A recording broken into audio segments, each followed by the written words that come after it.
Tes, tes, satu, dua, tiga, tes.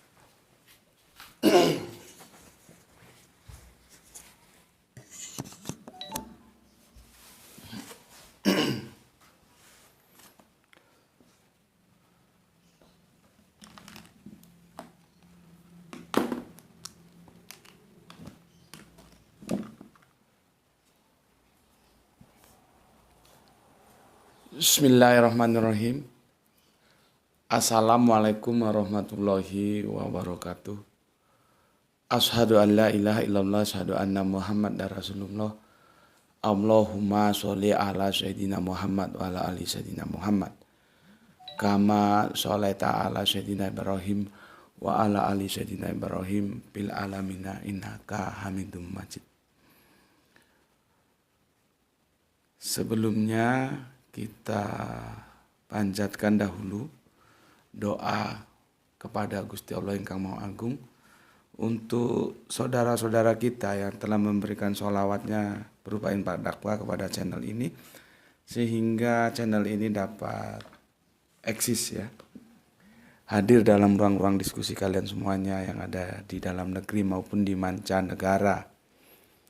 Semoga sholawat itu menjadi catatan langit amal soleh bagi mereka dan keluarganya kelak, dan insya Allah akan dibalas dengan balasan yang lebih baik lagi.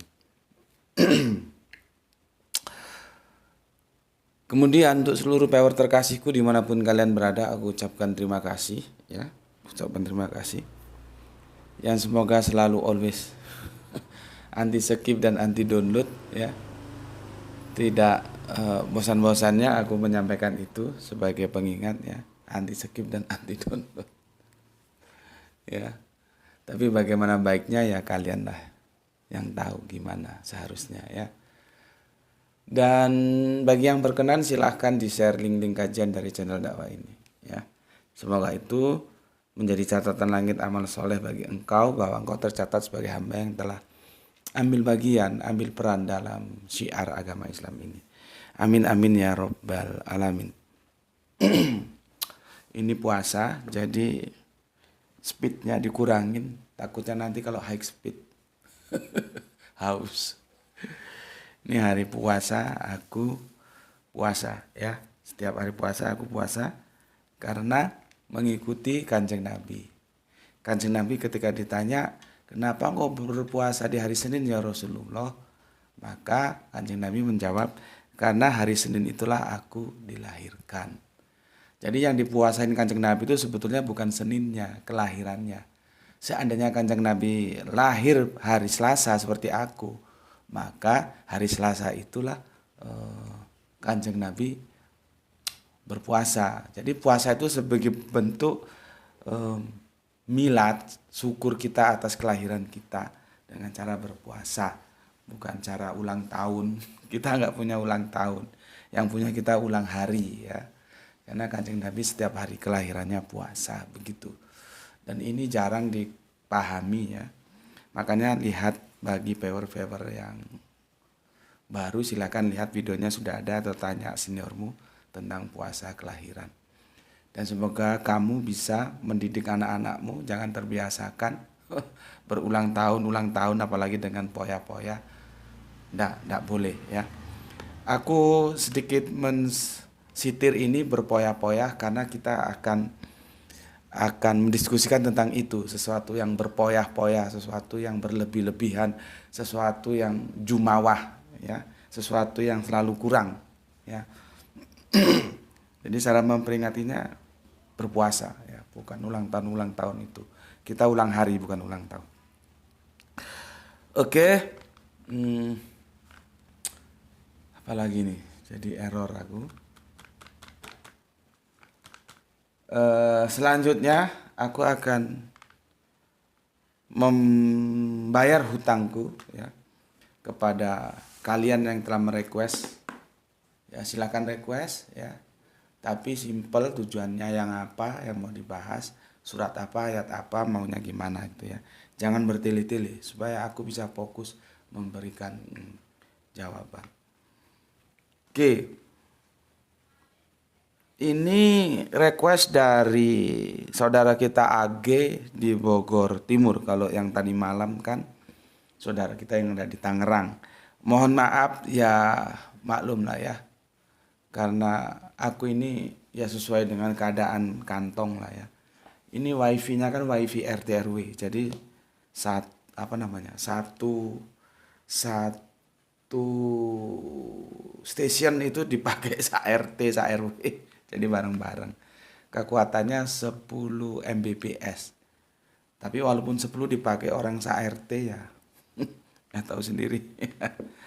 Kenapa tidak pesan sendiri, pakai sendiri satu tower sendiri?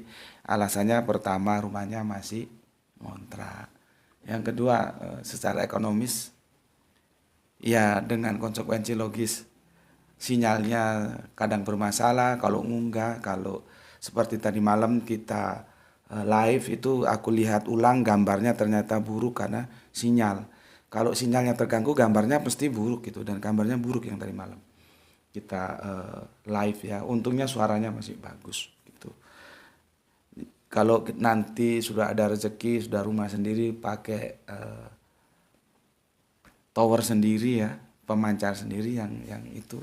Tapi lebih mahal itu ya, ada 3 kali lipat. Ya mungkin bisa lebih baik ya. Maka untuk yang tadi malam kalau gambar-gambarnya jelek ya mohon dimaklumi. Tapi alhamdulillah suaranya masih bagus kok ya. Itu dalam rangka kita menjawab request dari saudara kita yang ada di Tangerang. Nah, sekarang giliran hutangku menjawab request dari saudara kita yang ada di Bogor, yaitu Akang Agi. Aku jelaskan dulu kronologisnya karena kalau tidak tahu kronologisnya kalian jadi bingung. Aku kan pada posisi yang mengatakan surga neraka itu belum diciptakan, belum ada. Dia hanya sebatas dalam telah. Yang telah itu apa? Janjinya, telah dijanjikan. Kalau kamu hidup dalam hukum Allah maka dijanjikan surga untukmu. Kalau kamu hidup di luar hukum Allah maka kamu juga dijanjikan neraka untukmu. Jadi yang telah itu janjinya. Masalah surga atau neraka itu sudah diciptakan atau belum, aku tidak mau melampaui kitab suci. Tidak ada satupun teks-teks dalam kitab suci maupun hadis yang mengatakan surga itu atau neraka itu telah diciptakan dan sekarang lagi kosong gitu ya. Tidak ada. Kalaupun ada hadis itu harus kita koreksi. Ya. Apa sebetulnya mau hadis itu? Kenapa demikian? Karena kan pada hakikatnya semua itu kan awalnya belum ada, baru diadakan. Lah karena tidak ada informasi dari Al-Quran bahwa surga dan neraka itu sudah diadakan, maka kan kita harus beranjak dari titik nol. Ya kita anggap saja belum ada memang. Karena belum diinformasikan. Kerangka berpikirku itu begitu. Jadi walaupun kalau kita lakukan perdebatan memang sebetulnya telah dijanjikan itu bisa jadi surganya sudah ada, bisa jadi surganya belum ada. Kemungkinan ke sana bisa ya. Cuman kan kerangka berpikirku itu seperti yang aku bilang tadi. Semua itu awalnya belum ada. Baru diadakan. Nah, informasi bahwa surga diadakan, sudah diadakan itu kan belum ada dalam Al-Quran. Bahkan bukan belum ada, tidak ada. Kalau yang katanya ada siapa bilang ada? Ya.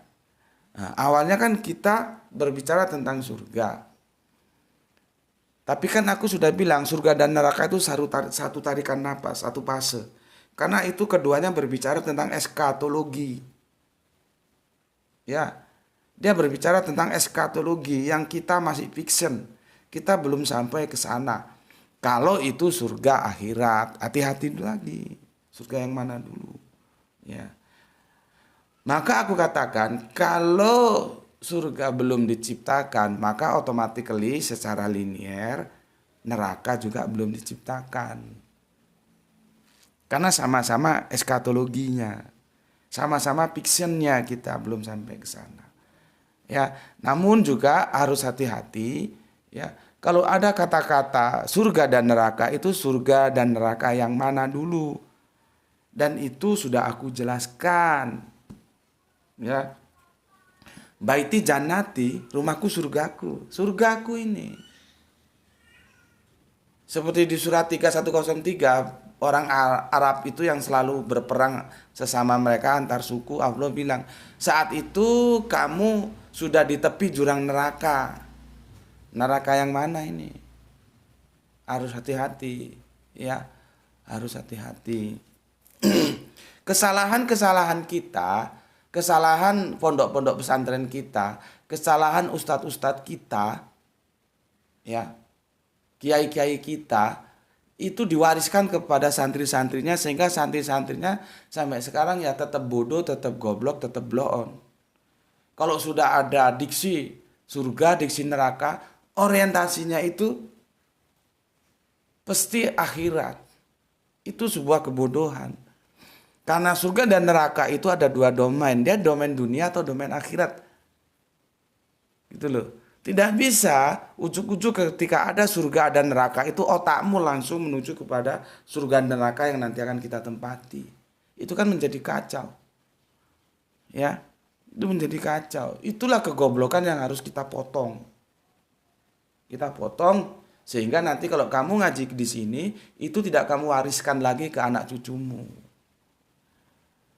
Dikit-dikit akhirat, dikit-dikit akhirat.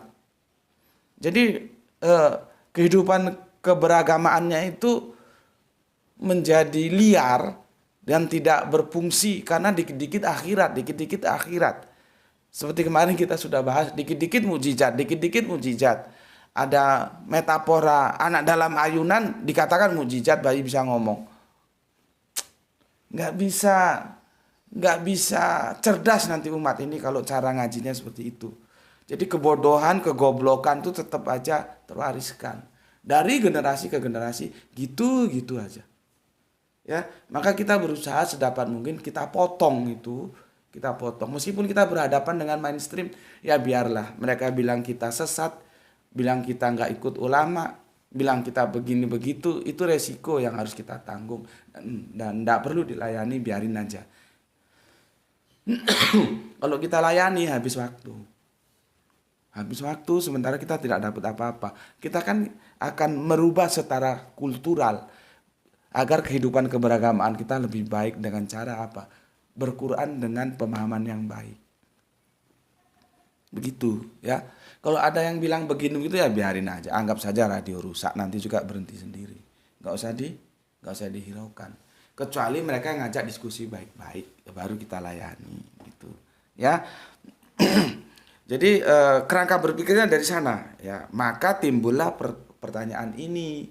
Karena kemarin ada teman ya yang mengatakan bahwa neraka itu sudah ada. Kan kalau neraka sudah ada berarti surga sudah ada kan begitu.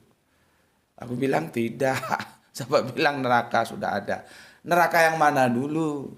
Ya. Dia mengutip surat yang ke-40. Ya karena dia sudah jadi korban dongeng. Kasihan beragama jadi korban dongeng. Jadi kita nggak punya rasa was-was, nggak punya rasa hati-hati. Itu kan urusan nanti. Dikit-dikit akhirat, dikit-dikit akhirat, dikit-dikit akhirat, dikit-dikit mukjizat, dikit-dikit mukjizat. Kamu nanti kalau korupsi masuk neraka, neraka itu kan nanti. Kumaha engke wae lah.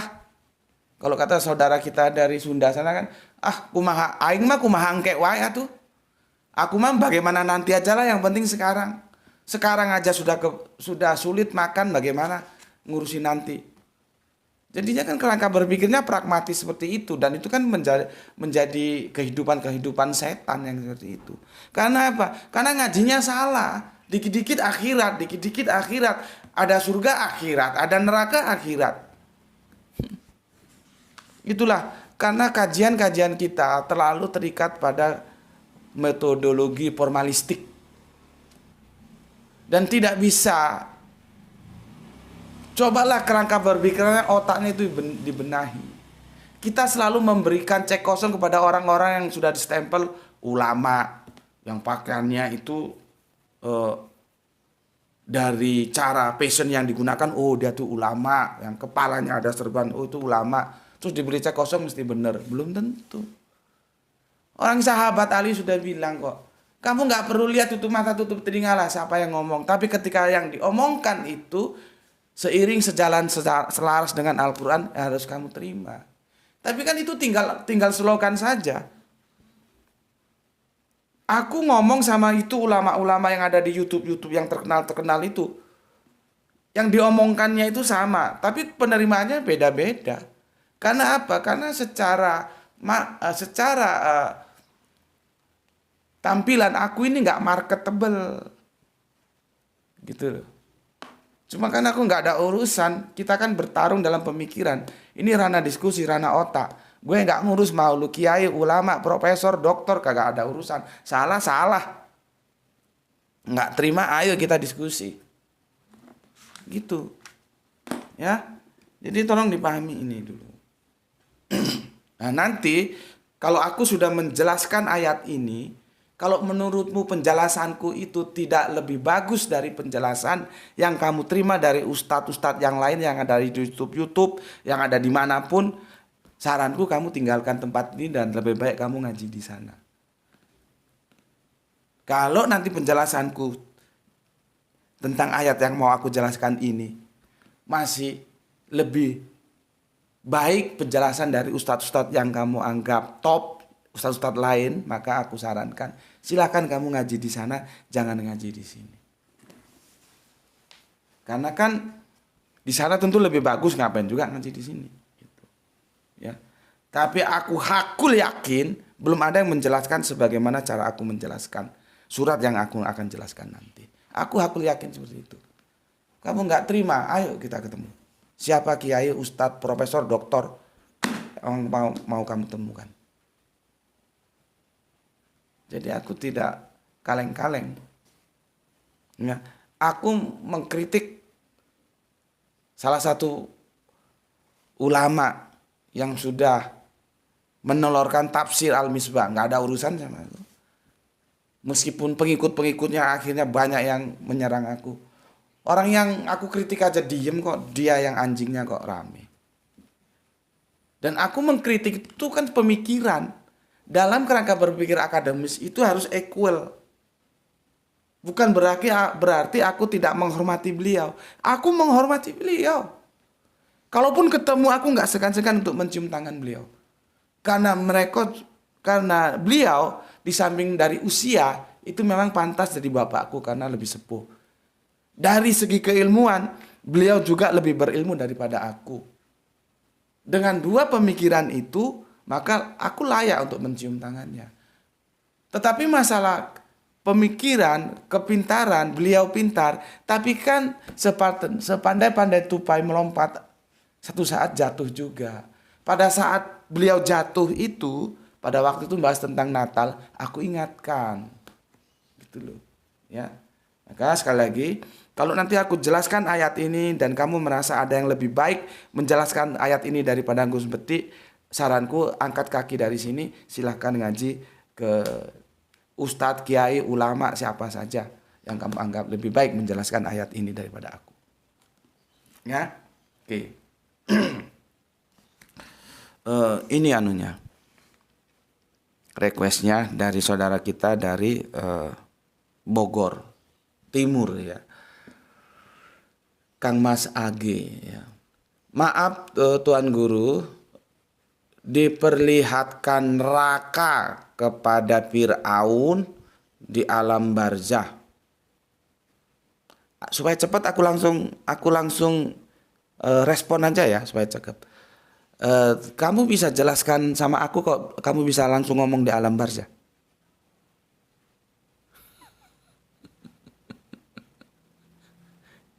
Ya, jadi teman-teman lihat video informasi tentang surga, nanti ada komentar di huruf A ini. Ya. Di situ dia bilang, maaf Tuan Guru, diperlihatkan neraka kepada Fir'aun di alam barzah. Dari mana kamu bisa menyimpulkan di alam barzah? Dari mana coba? Makanya diskusi kita itu akan lebih asik ya. Kalau kita berdebat, beradu argumen, itu di darat memang, bukan di udara. Kalau seperti ini di udara lewat Zoom, makanya aku sebenarnya tidak begitu suka lewat Zoom, lewat StreamYard itu enggak. Karena aku enggak bisa menggiring. Nah, ini kalau ketemu di darat aku giring selesai dia. Aku minta dia untuk menjelaskan dari mana dia menyimpulkan Fir'aun di alam barzah. Karena enggak ada. Karena sebuah pemahaman Fir'aun di alam barzah ini yang membawa pemahaman dia salah tentang surat Ghafir, surat yang ke-40 ayat 45-46. Belum sudah ditentukan di alam barzah. Dari mana? Dari Hong Kong. Informasi kamu dapat dari Hong Kong bahwa Fir'aun di alam barzah.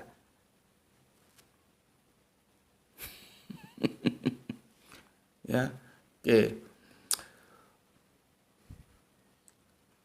Terjemahan dari surat 40, surat Ghafir ayat 45 dan 46, serta diperlihatkan neraka jahim dalam surat At-Takasur. Oh, berarti 2 surat ya. Sekalian tolong jelaskan bagaimana kita memahami terjemahan ini. Terima kasih atas apanya ini, terpotong ini. Terima kasih atas tanggapannya. Oke. Berarti 2 surat ini yang dipesan ya. Surat Ghafir ya, yang terlanjur terburu-buru disimpulkan Fir'aun di alam barzah ya, dan surat At-Takasur ya. Karena 2 surat ini menurut Kang Mas Age sebagai argumentasi bahwa neraka itu sudah ada. Apakah itu benar ya? Sekarang ini kita bedah ya. Nah, ini sudah haus ini, padahal puasa. Gimana ini enaknya? Gini aja Mas, aku bagi jadi 2 ya. Jadi aku jelaskan dulu dari bawah, aku berbalik dari bawah dulu. Di surat At-Takasurnya dulu ya. Nanti surat Ghafirnya di besok lah ya. Karena kalau dua-duanya aku jelaskan, itu kalian sering lose control. Jadi tidak fokus, jadi otak kalian tidak bisa menerima keseluruhannya. Banyak loh, kajian-kajianku itu kan singular, tidak strike. Banyak sebetulnya pesan-pesan pengetahuan lain yang aku sisipkan, tapi lolos dari pengamatan kalian. Lolos. Jadi sia-sia dia. Jadi goblokmu nggak banyak yang terkikis karena los. Nah seperti ini, kalau dua-duanya aku jelaskan surat Ghafir dan surat At-Takasur dalam satu video yang sama, itu los nanti.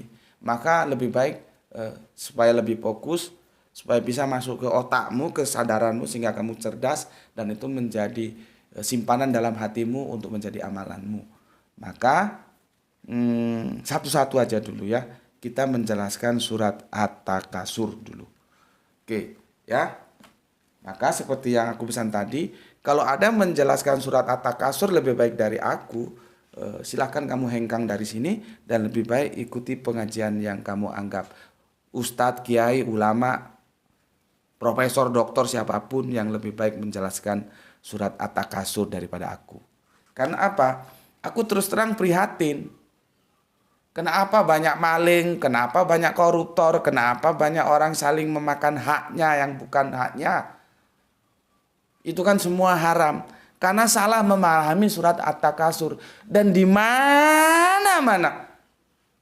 Kalau menjelaskan surat At-Takasur ya begitu-begitu saja. Bagaimana mau cerdas? Nggak akan hilang gobloknya itu. Ya, nah sekarang kita mulai kaji. Ya, At-Takasur. Maka tajuk kita ini aku kasih judul bukan neraka, bukan. Jadi At-Takasur itu tidak menjelaskan neraka. Ya. Bukan neraka.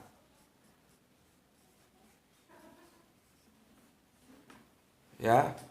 Tapi ini pesan. Tapi ini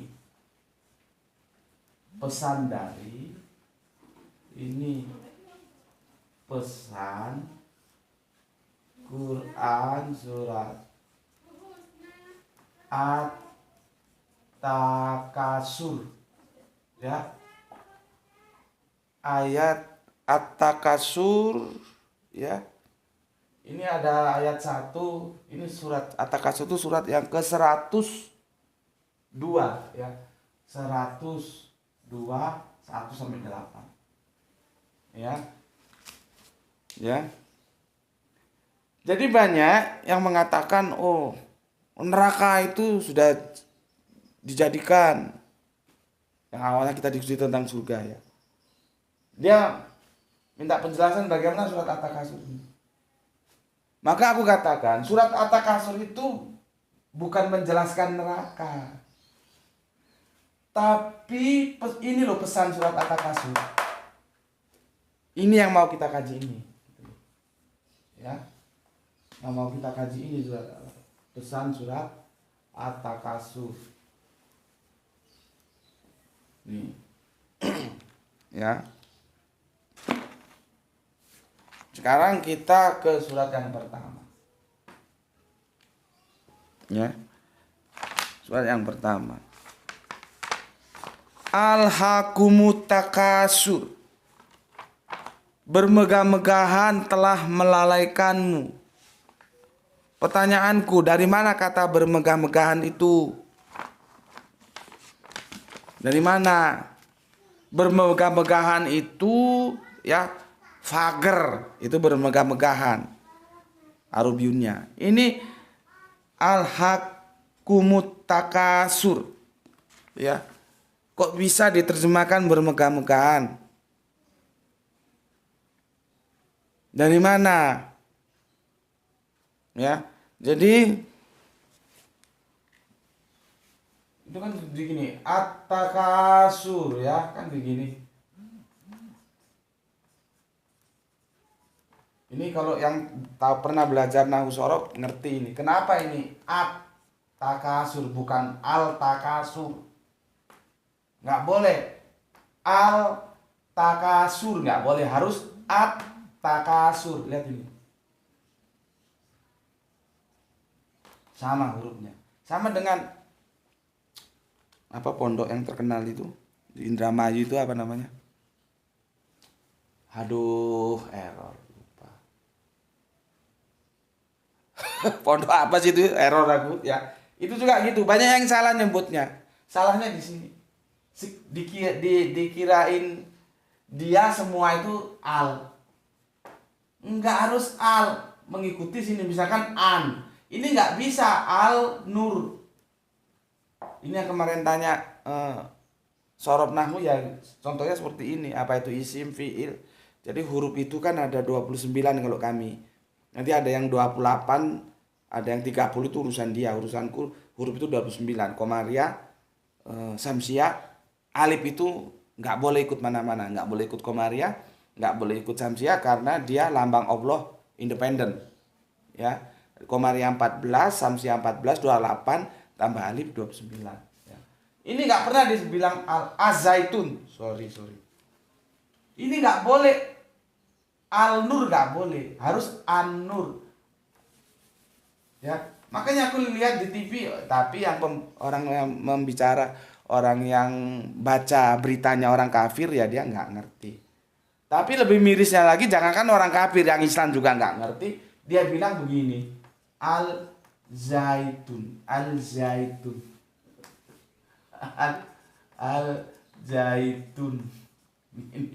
Ini al, ini zaitun. Ini nggak boleh. Jadi kita tahu orang ini ngerti atau enggak ini. Tapi kan penyiar TV-nya kafir, jadi dia baca. Redaksinya juga, redakturnya jangan-jangan kafir, jadi dia baca. Tapi yang heran lagi, orang Islam juga ada yang bacanya al-zaitun. Ini lebih goblok dari yang kafir. Kalau kafir goblok ya maklum, dia kan nggak mungkin belajar sorof nahwu. Sudah Islam goblok pula.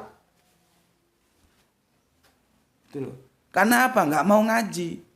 Islam itu nggak cukup hanya tertera dalam KTP kita. Makanya di setiap video kajianku ini ada sebuah pesan, berapa ayat yang sudah kamu baca, berapa lembar yang sudah kamu baca. Aku ingin tuh menjadi trigger setiap kalian yang ngaji di sini. Mbok yao ngaji lah, baca Al-Quran. Yang baca aja belum tentu ngerti, apalagi nggak pernah baca. Tapi setidaknya kamu baca dulu Al-Quran, tahu membunyikannya, nanti tahu artinya, terus paham. Baca, bisa mengartikan, itu aja belum tentu paham kok. Ya. Oke. Jadi dia bilang Al-Zaitun. Bikin malu. Nah ini juga gini, nggak boleh Al-Takasur, nggak boleh, harus At-Takasur. Nah, sekarang di sini diterjemahkan bermegah-megahan. Bermegah-megahan. Dan kalian dari kecil, mungkin bapakmu juga kalau mengartikan ini bermegah-megahan. Karena bapakmu dulu juga berguru sama gurunya dibilang bermegah-megahan. Bermegah-megahan dari Hong Kong apa? Ya. Aku cerita dulu. Ya. Ini nanti bikin dua seri nggak ada urusan. Aku cerita dulu. Ya. Kehidupanku itu ya seperti yang aku bilang, kehidupan sandal jepit lah ya. Kelas-kelas sandal jepit. Kelas-kelas sandal jepit. Yang selalu bersahabat dengan ketiadaan ya. Tidak punya ini, tidak punya itu, jadi tiada gitu. Ya. Tiada. Sebentar aku tutup dulu ini. Ya. Tiada. Pernah satu saat ya, aku itu benar-benar dalam kondisi yang kepepet. Kepepet bener. Graito itu masih umur 1 tahunan. Graito masih umur 1 tahunan. Di dapur itu sudah nggak ada apa-apa. Gas belum ada gas, masih masak pakai kompor. Jadi program pemerintah itu belum turun. Belum, itu era-era itulah, tapi belum turun. Masih berita bahwa kita akan beralih dari penggunaan minyak tanah ke gas ya. Itu kan era-era pemerintahan dulu ya. Aku masih ingat. Itu kompor sudah tidak menyala. Kompor tidak menyala. Apa yang mau dimasak? Bumbu-bumbu Lombok sudah nggak ada. Udah nggak ada. Ibu kos mukanya sudah ditekuk berlipat-lipat, entah jadi berapa kali lipat. Jadi kalau ketemu aku itu sudah nggak ada senyum. Karena kontrakan sudah jatuh tempo dan sudah meleset dari waktu yang seharusnya aku bayar. Intinya pada saat itu aku sama sekali powerless. Powerless. Ya, powerless. Terus pada asar, setelah sholat aku main ke studio radio. Di sini ada radio dakwah. Entah apa yang mendorongnya, akhirnya dia menelpon aku. Dan yang bikin aku heran, dia menelepon aku punya 2 nomor. Pada nomor yang aku rahasiakan. Yang satu aku kasihkan ke publish, yang satu aku rahasiakan. Dia bilang, ini dengan, dia panggil aku apa, pakai nama apa dulu itu ya. Pak Koco gitu, dengan Pak Koco gitu. Aku bilang, iya ini dari siapa? Ini dari Dagado gitu. Dengan siapa? Dengan Prengki. Karena aku tahu yang punya Dagado itu Prengki. Bukan Pak, ini dengan tangan kanannya gitu. Aku jelaskan dulu. Aku dulu itu ada sebuah kegiatan bersama Forum Komunikasi Umat Islam kotaku ini. Ya, karena mereka tahu aku di Arimatea ya. Waktu itu kita menghentikan menghentikan sebuah gerakan pemurtatan lah gitu ya. Dan aku dipercaya menjadi tim advokasinya. Jadi tak pikir ya lumayan lah ya, lumayan. Jadi kita kerja bareng dan alhamdulillah itu bisa diselesaikan. Walaupun dengan harus turun jalan 2 kali. Jadi aku bukan hanya sekedar ngomong gini. Aku juga turun lapangan memimpin umat. Aku juga berhadapan dengan penguasa. Jadi bukan kelas kaleng-kaleng. Aku ini petarung. Tinggal mau tarung di mana, ayo tentukan tempatnya. Ya. Akhirnya setelah gerakan pemurtadan itu bisa kita hentikan, kita punya ide baru untuk menutup seluruh panti pijat di kota ini.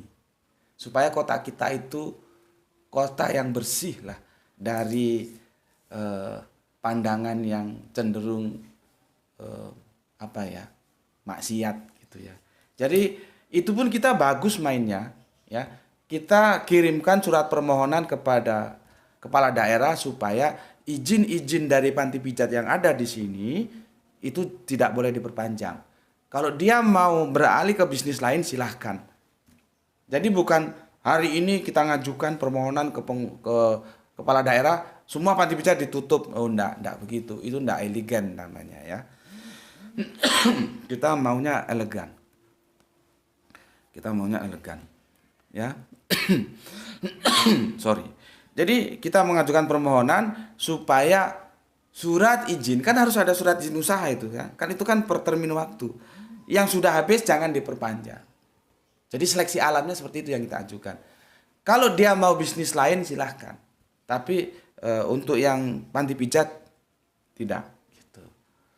Ya. Nah, di sini ada salah satu panti pijat dan yang telepon aku itu tangan kanannya, maka aku tanya, apa kamu ini yang punya? Bukan saya tangan kanannya. Apa katanya? Pak, ini ada uang 25 juta. Bapak mau cash? Monggo, kita ketemu di mana? Bapak mau transfer? Monggo. Berapa nomor rekeningnya? Kalau kurang, Bapak silakan ngomong berapa.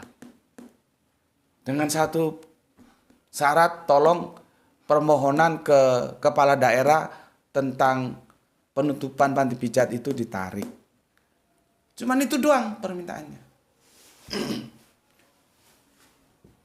Pertama aku tanya, kamu tahu nomorku dari mana? Oh, dia ngelem-ngelem aku, muji-muji aku. Tapi aku kok mau dipuji, memangnya aku anak kecil apa? Dia bilang begini, siapa sih nggak kenal Pak Koco gitu. Ya. Aku bilang, enggak lah, enggak. Aduh Pak, tolong dipikirkan lagi, enggak lah. Dia tetap memaksa aku, ya aku bilang enggak gitu. Tetap paksa, sementara aku belum bisa ngambil keputusan, aku bilang begitu. Ingat, kondisiku dalam keadaan terpuruk, kontraan, sudah los, yang punya sudah ditekuk mukanya kalau ketemu aku, di dapur sudah nggak ada apa-apa. Gra itu masih 1 tahunan atau 1,5 tahun masih digendong mamanya. Susunya beli karena mamanya Gra itu tuh nggak keluar air susunya. Dalam keadaan seperti itu, 25 juta itu bagiku setara dengan 25 miliar. Tapi aku tolak. Coba. Kondisiku seperti itu loh. Aku tolak, kecuali aku kaya raya 25 miliar. Lu kasih gue 25, sorry. Lu kasih gue 25 juta, duit gue aja 1 miliar kok. Ini kondisinya nggak seperti itu. Kondisiku tuh kondisi terpuruk yang sama sekali powerless. Tiba-tiba ada menawarkan uang 25 juta hanya menarik surat permohonan penutupan panti pijat dari yang sudah kita ajukan ke kepala daerah. 25 juta. Pada kondisiku seperti itu sama atau setara dengan 25 miliar. Tapi aku tolak. Akhirnya setelah aku dari studio itu pulang ke rumah, aku ngomong sama Usna gendong ke sana sama gendong Gra itu, aku madep ke sana. Jadi kami ngomong itu nggak hadap-hadapan. Nah begini, Usna menghadap ke sana, aku juga menghadap ke sana, ini di dapur gitu ya. Aku duduk di kursi, ada kursi dapur, Usna berdiri sama gendong anaknya. Aku masih ingat, itu petang jelang mau ke maghrib gitu ya. Aku bilang, ini ada duit 25 juta. Tapi begini aku ceritakan. Terus jawab Usna apa? Janganlah cari yang lain aja. Saat itu aku bangga dengan dia. Aku sebetulnya tahu, cuman aku ingin cek dia apakah dia bisa ya terjerat, tergoda dalam keadaan seperti itu sehingga nggak pikir lagi halal haram diembat saja. Ternyata subhanallah, alhamdulillah dia tidak tergoda dan dia mengatakan janganlah cari yang lain saja. 25 juta. Itu malamnya aku ditelepon lagi jam 9 malam. Diajak ketemuan di salah satu tempat hiburan malam. Mungkin mau dibayar cash gitu ya. Nggak usah transfer. Dan aku tolak. Itu kadang-kadang membuatku bangga. Dan aku kadang-kadang sombong. Gue ini sombong. Gue ini bangga. Gue ini nggak seperti muka elu. Gue ini tahan uji. Dalam keadaan penderitaan seperti apapun, gue tidak gadaikan akidah gue. Bahwa agama gue, Kanjeng Nabi gue, menghalalkan hal-hal yang demikian. Padahal gue dalam kehidupan yang melarat, aku tolak. Kesombongan seperti itu timbul kalau aku baca berita. Sampai aku kadang diskusi sama teman-teman dakwahku. Aku heran kok bisa begitu ya. Kamu lihat, para koruptor itu, ada itu yang orang melarat. Ada orang yang seperti aku. Besok ini gimana bayar listrik, gimana, dulu WiFi belum ada internet. Bagaimana bayar air, bagaimana bayar kontrakan, bagaimana beli beras, bagaimana beli susu untuk anak. Pernah terpikir oleh mereka? Enggak kan? Lihat, maling-maling koruptor itu semua orang-orang yang sudah mapan dalam kehidupannya. Negara sudah kasih jaminan kesejahteraan. Rumah dinas ada, mobil dinas ada. Listrik dibayari, air dibayari. Tapi masih maling juga, masih korupsi juga. Berarti kan gue bangga dong, gue lebih hebat dari elu. Muka elu sudah hidup dalam kenyamanan, masih kurang saja, masih maling saja, masih korupsi saja. Sementara gue dalam kemelaratan, gue tetap pegang ajaran agama gue. Berarti gue lebih hebat dari elu. Itu yang kadang-kadang membuat aku sombong. Masih hebat aku. Aku melarat loh, tapi aku tidak silau dengan kekayaan seperti itu. Dia yang sudah begitu kayanya masih kurang. Gitu loh. Jadi masih kurang. Sudah 1 mau 2, sudah 2 mau 3, sudah 3 mau 4. Sudah 1 miliar ingin 2 miliar, 2 miliar, 3 miliar ingin 4 miliar. Sudah 100 miliar ingin 1 triliun. Itu namanya apa? Ya. Itu namanya apa? Supaya kamu ngerti apa ini takasur. Itulah yang disebut tamak. Nih.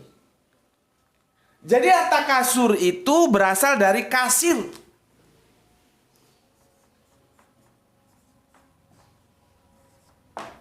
Artinya tamak. Tidak bersyukur. Sudah konglomerat, sudah kaya, masih kurang. Aku ingatkan bagaimana kasus Freeport itu. Coba. Kasus Freeport bagaimana? Apakah mereka yang masuk KPK karena mau kurang ajar, mau mengkorup dari hasil konsorsium Freeport itu orang-orang kiri? Coba. Apa mereka orang-orang kiri? Mereka orang-orang yang sudah di atas rata-rata kesejahteraan, tetapi masih kurang. Sudah 1 mau 2, sudah 2 mau 3, sudah 3 mau 4, sampai terus. Sampai gak ada habisnya. Itulah yang dimaksud dengan atakasur. Dalam bahasa kita tamak. Atakasur berasal dari kata kasir. Jadi bukan bermegah-megahan ini. Ya lose konteks jadinya. Kalau awalnya saja sudah salah, maka ke belakangnya itu sudah pasti salah. Itu loh. Ini perlu ngaji cerdas. Seperti aku bilang tadi, aku merasa lebih hebat, aku merasa lebih kokoh, lebih tangguh keimananku ketika dalam penderitaan yang menggencet seperti itu, aku tetap tidak mau makan uang haram. Padahal 25 juta itu setara dengan 25 miliar bagiku saat kondisiku seperti itu. Sementara mereka hidup dalam zona kenyamanan masih kurang saja. Kamu lihat kasus yang kemarin, yang terjerat kasus Freeport. Apa mereka itu orang-orang kere? Enggak. Tapi karena ini, kasir ini, tamak ini, sudah kaya, pingin kaya lagi. Sudah kaya lagi, pingin kaya lagi. Sudah kaya lagi, pingin kaya lagi. Terus. Itulah yang Allah bilang dengan julukan di sini surat At-Takasur. Bukan bermegah-megahan. Terlalu sederhana bermegah-megahan ini. Hah? Terlalu sederhana. Makanya tajuk kita, At-Takasur ini bukan menjelaskan tentang neraka. Ini pesan At-Takasur ini, kamu jangan tamak. Karena otakmu itu sudah salah. Sedikit-dikit akhirat. Nanti Shirathul Mustaqim akhirat. Kalau kami ngaji di Jawa, rambut wot ogalakil. Wot itu jembatan, ogalakil itu yang begini. Dan ini rambut satu dibelah 7. Itu kan dongeng ketika kita masih anak-anak, nggak apa-apalah.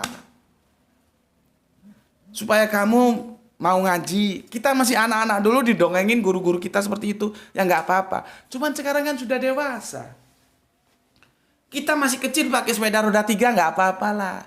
Tapi mau roda 3 terus, ya roda 2 lah. Ya. Cuman karena kamu terperangkap oleh pemikiran roda 3, kamu anggap Shirathul Mustaqim itu nanti. Setelah kiamah nanti itu Shirathul Mustaqim. Nggak repot. Belum lagi ketika kiamah salah diterjemahkan. Karena sa'ah dan kiamah itu beda. Tapi kita menganggap hancurnya bumi dan langit itu kiamah. Nah, goblok gue. Kiamah itu bangkit. Jadi hari kiamat, yaumul kiamah itu hari kebangkitan, bukan hari hancurnya bumi dan langit. Aduh. Banyak yang harus dibenahi kadang-kadang. Di mana kita harus membenahi supaya kecerdasan umat ini bertambah. Ya. Aku melawan mainstream tidak apa-apa. Aku lawan. Aku hadapi. Aku bukan orang yang bersembunyi. Nomorku ada, mau dihubungi, ayo kita diskusi di mana. Tapi dengan syarat dalam kerangka berpikir akademis. Ayo kita berhadapan. Kalau you benar, gue taslim sama you. Tapi kalau gue yang benar, lu mau nggak taslim sama gue? Itu. Kalau kerangka berpikir ilmiah gitu, kita taslim itu pasrah mengikuti kepada yang benar. Makanya kan aku bilang, kerangka berpikir kita itu dewasa, benar salah. Bukan kerangka berpikir menang kalah, itu anak-anak yang suka menghujat, suka menyerang pribadi, itu kerangka berpikir anak-anak. Ya namanya anak-anak mainnya ya begitu itu, nggak usah dilayani. Ya layani sekali untuk mengingatkan, nggak apa-apa. Kamu dibilang kalah, dibilang apa gitu, nggak apa-apa, biarin aja. Yang namanya juga anak-anak. Ya, sampai sini dulu karena aku harus sholat Ashar ya. Nanti kita lanjutkan kajian tentang surat At-Takasur ini, tapi paling tidak sekarang otakmu sudah ngerti bahwa At-Takasur ini jangan diterjemahkan bermegah-megahan, tapi tamak. Sudah punya, masih ingin punya, sudah punya lagi, ingin punya lagi. Itu harta kasut. Yang dilarang sama Gusti Allah ingkang Maha Agung lewat Kanjeng Nabi kita, Kanjeng Nabi Muhammad. Oke, sampai di sini dulu. Mari kita sama-sama berdoa. Ya, semoga kita dilimpahi rezeki yang barokah dan kesehatan yang prima sehingga kita bisa melanjutkan kajian-kajian sebagaimana waktu-waktu yang lalu kita lalui ya. Ini aku harus azan ya karena sudah masuk asar. Ini belum ada yang azan, aku harus azan ya. Kita santai aja, nggak terburu-buru, bukan kejar tayang ya. Kita nggak punya juragan ya. Jadi nggak ada yang ngatur kita, seenaknya saja. Ini besok kita lanjutkan ya. Itu dari aku ya. Semua mendapatkan rezeki berkah, kesehatan yang prima ya. Bismillahirrahmanirrahim. Alhamdulillahirabbil alamin.